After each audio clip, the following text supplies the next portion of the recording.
Okay, we get it. We've seen your emails, we've read your comments on our previous videos. We know that it's time to stop teasing you and show you the results of our $99.99 LS3 versus Coyote Shootout. Now we're going to compare these engines in a lot of different areas. It's not just going to be peak horsepower and torque, we're also going to look at area under the curve, and we're going to look at horsepower per cubic inch. Now in part one, we showed you all the pieces that came together to build these engines for less than $10,000 a piece.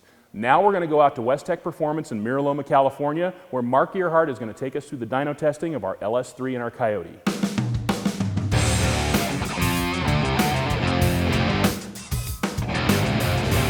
We're here at West Tech Performance, and behind us is our budget LS3 motor. We use a Howell EFI factory computer setup with a nice harness made by Howell EFI. How much power is it going to make? We're guessing mid 500s. Let's take over to Ryan Cunningham of Cunningham Motorsports to see what goes into tuning a motor like this for maximum horsepower. When I was working on a tune for the LS3 with the factory computer, because of the camshaft, the headwork, each change we made, we'd have to vary our timing a little bit. The air-fuel ratio, we got around 12.5 to 12.7 AFR, and it was pretty happy in those ranges. As far as things we need to do, I mean, we need to obviously edit the MAF curve. We need to obviously edit the VE curve. And just for it to idle on a dyno, we had to, obviously edit all the idle parameters just so it idle. But I mean, for the most part, I mean, pretty straightforward. It's a lot of MAF sensor on it, so I mean, as far as your AFR never really swung aggressively. It pretty much did whatever I asked it to do on a dyno.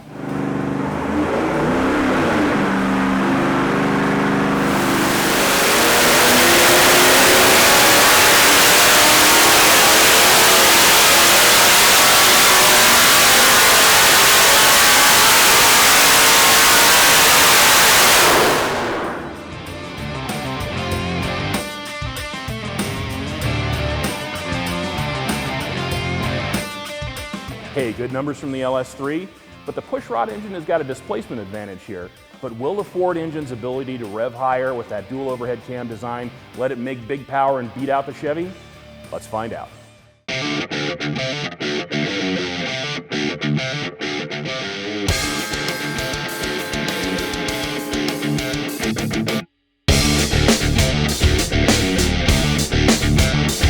Okay, so we're almost over. We just had the LS3 on the dyno a couple weeks ago. Now we have the Coyote on the dyno behind us. Same exact dyno over here at West Tech that we ran the LS3 on. To give you a little bit of a run through on the motor. Again, Boss 302 intake manifold, cylinder heads. We actually swapped out the camshaft profile. We were going to run an NSR camshaft. We actually ran Comp's new CYR grind camshaft, which is a 2015 Mustang Loeb design with a little more left, so a little more aggressive, but the same price. Bottom end of the motor, you got the manly piston, manly rod combination with the factory crankshaft.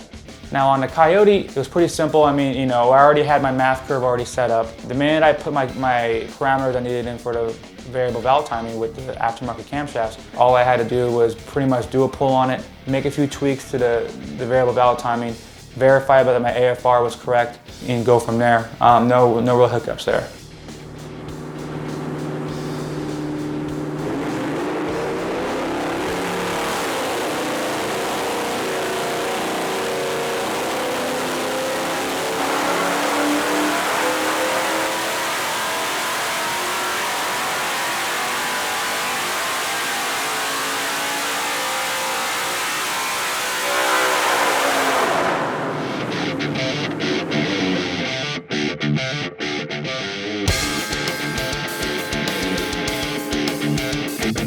All right, so we just finished our Coyote, which was our last motor of our Coyote versus LS3 shootout, and we're in with the numbers. And Steve, I know try and smile when you're saying this. So excited to talk about this. So we'll start with peak power. Peak power, LS3, 556.3 horsepower at 6,500 RPM and 498 pound-feet at 5,000 RPM. Coyote came in at 510.4 horsepower at 7,600 RPM with 398.4 pound-feet at 5,400 RPM.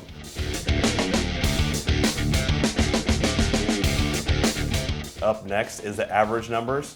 Essentially what we ended up with on the Coyote is we ended up pulling the motor from 4,000 RPM to 7,800 RPM. That was that 3,800 RPM window, with the LS3 being 3,000 RPM all the way up to 6,800 RPM. That 3,800 RPM window. So with the Coyote, average 419.4 horsepower. which was a little down from the LS3, which actually wasn't, it was pretty close. So 433.1 horsepower on the LS3.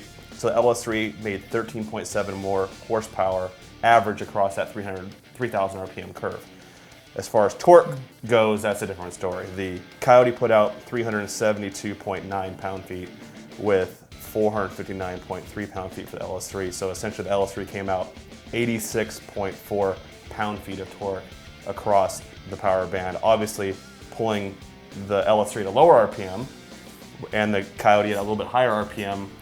Well, I think kind of what we're seeing here is we can pull it down to 3,000, both engines. We can run them both up to 8,000. But effectively, the LS is kind of done, and we're going to run into some valve train issues up here at 8,000 RPM.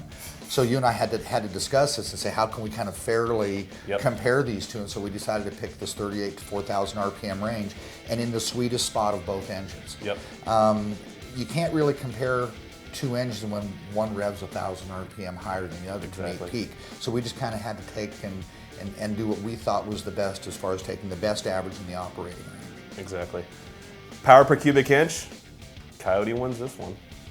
This is a 304 cubic inch motor because it's got a little bit of an overbore piston in it, just because it was a used motor, so when it slide overbore. So the Coyote ended up with 1.68 horsepower per cubic inch and for horsepower, and then 1.31 pound-feet of torque.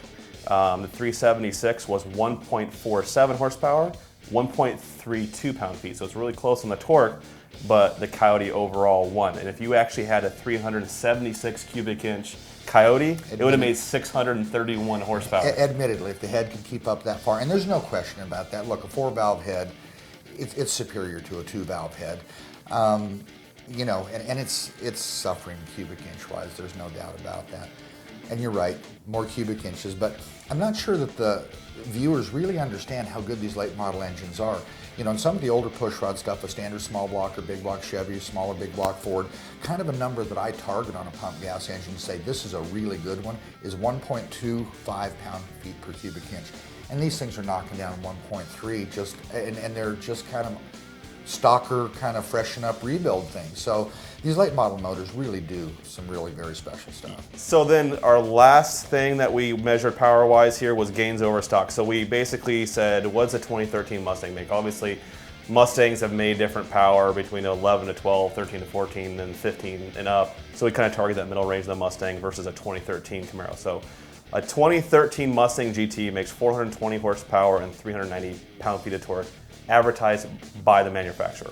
6 more horsepower of the Camaro, 426 horsepower, 420 pound-feet of torque. That's 30 more pound-feet of torque. In reality, the Mustang on the engine dyno makes 90 more horsepower, but only 8 more pound-feet of torque. While the LS3 with Camaro specs makes 130 more horsepower and 78 more pound-feet of torque. Yeah, I'm not sure, you know, I'm not sure how some of these numbers come around. Yeah, it's like, where do OEs come up with some of these numbers sometimes, but they have to base it off something, right? Yeah, and you know, when they rate something, it's with full accessories and drives, and we've got long tube headers and electric water pumps on these things. So we're going to be up, you know, in the beginning to start with. So we've got some advantages there. But I can tell you that we can take a crate LS3 that's rated at 435, I believe it is, and they really make, and we see it over and over again, even to the surprise of some of the Ford guys at times, because their numbers, crate motors, are pretty accurate. But the Chevrolet LS3 actually does really well right out of the crate. I mean, we've seen those things knock out over and over again about 490 horsepower. The clear winner here by 45.9 horsepower and nearly 100 pound-feet of torque was the LS3. There's some merit to the Coyote. I mean, you know, it obviously is a 4-valve engine, revs very well, responds to boost in a really very favorable way. But it's tough to beat an LS when it comes to package. And you know me, I'm not a Ford or a Chevy or a Chrysler guy or an anything guy, but when you take an engine that's 7/8 the size of that package, and you can make 75 more cubic inches in it, it probably weighs a little bit less and it makes more power. I mean, I think that kind of shows that it's a clear winner all the way around. I mean, even the Fox body guys are putting LSs in the Fords, so I think that says something. No, they don't. No one does that.